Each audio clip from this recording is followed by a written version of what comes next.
As tensions in the Middle East escalate, Australians are bracing to feel the pain at the petrol pump as global oil markets remain volatile, with prices set to soar by more than 25%.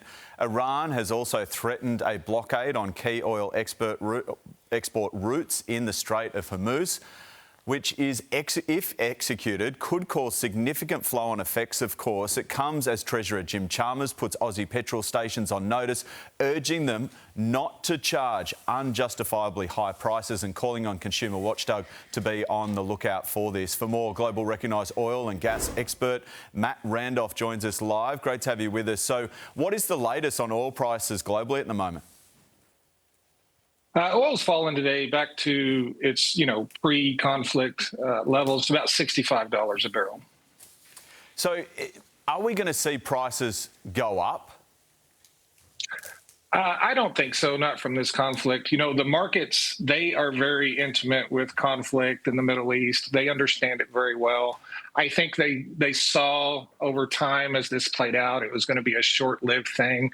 There was messaging from Israel that they just wanted to go after the nuclear sites. Same from the United States. And Iran was saying the whole time that, as soon as Israel stops, we'll stop. So I think it got to a point where they saw some of these, operations were sort of coordinated, where they gave us notice before they struck us. And when they saw that playing out, traders reacted and markets returned to normal. It's hard to pin down the exact money value of how much oil passes through the Strait of Hormuz. Just take us through it. It's about $1 billion a day. Almost 30% of all oil runs through that shipping route. How big an impact would it be if Iran did decide to shut that down? It would be very difficult for them to shut it down, but what they could do is disrupt it enough and create enough fear in the region where shippers didn't want to pass through there. That would create insane, very high war premiums on the insurance costs for tankers to pass through.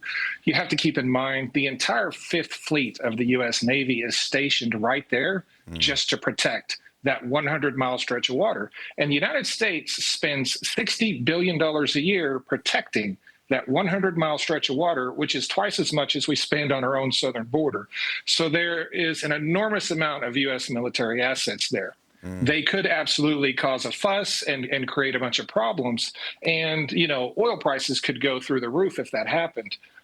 From the United States perspective, that is a full declaration of war if you try to do anything in the Strait of Hormuz. And I think that's why historically they've never really done it.